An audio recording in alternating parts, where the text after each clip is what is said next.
A squirrel cage blower looks simple, a wheel with many narrow blades inside a scroll housing. But the air does not move straight through it. In the next few minutes, we will follow one air parcel from the inlet to the outlet, explain why the wheel has so many blades, and show what actually determines the delivered airflow. First, the name. This is not the squirrel cage rotor inside an induction motor. In fan language, it usually means a long cylindrical forward curved wheel. The two side rings in the dense blade row resemble the bars of a cage. It is also called a multi-wing or multi-vane centrifugal blower. Air enters through the round inlet parallel to the shaft. Near the eye of the wheel, pressure is lower than at the discharge. As the impeller rotates, each blade passage captures a small portion of air, adds momentum, and turns it outward. The path therefore changes direction by roughly 90 degrees, axial at the inlet, then radial and tangential at the blade tips. The blade tips point forward in the direction of rotation. Blade speed and the air's motion relative to the blade combine into the absolute exit velocity.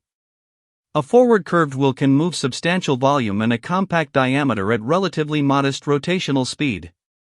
But the high tangential component leaving the wheel also means the housing has an important job to do. That housing is a volute, not just a safety cover. Its cross-sectional area increases around the wheel as it collects more and more discharge flow. The expanding passage slows part of the high-velocity air and converts part of that velocity energy into static pressure. Near the outlet, the cutoff tongue separates the discharge from the inlet region. Tongue clearance, inlet shape, wheel position, and outlet geometry all affect performance and sound. Here is the mechanism in real hardware. The round opening feeds the center of the multi-wing wheel. The many narrow blades are visible behind the inlet ring, while the scroll wraps around the wheel and ends at a rectangular discharge. Longwell multi-wing blower families use this same basic flow path across different sizes and constructions. Single-inlet and double-inlet versions follow the same physics. A single inlet will draws from one side. A double-inlet assembly draws toward the wheel from both sides, increasing usable inlet area and distributing flow across a wider wheel. It is not two unrelated airstreams, both sides feed the same centrifugal discharge system. More blades do not mean unlimited pressure.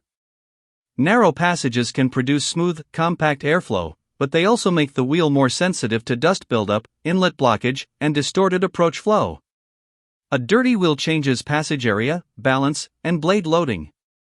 This is why clean air applications, access for inspection, and adequate inlet clearance matter. And the catalog's free air number is not the installed result.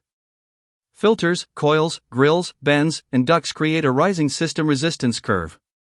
The real operating point is where that curve intersects the blower's tested performance curve. With a forward curved wheel, absorbed power can continue rising as airflow increases, so the motor must be checked across the expected operating range, not only at one nominal point. Too little flow can mean overheating, poor ventilation, or lost capacity. Too much can create noise, drafts, coil carryover, and unnecessary power. The right target is enough flow at the required static pressure, with acceptable sound and motor margin. Before selecting a squirrel cage blower, specify airflow, static pressure, air density and temperature, inlet arrangement, outlet orientation, available space, contaminants, duty cycle, sound limit, supply, control method, and service access. Then verify the complete tested curve, absorbed power, and the actual installation.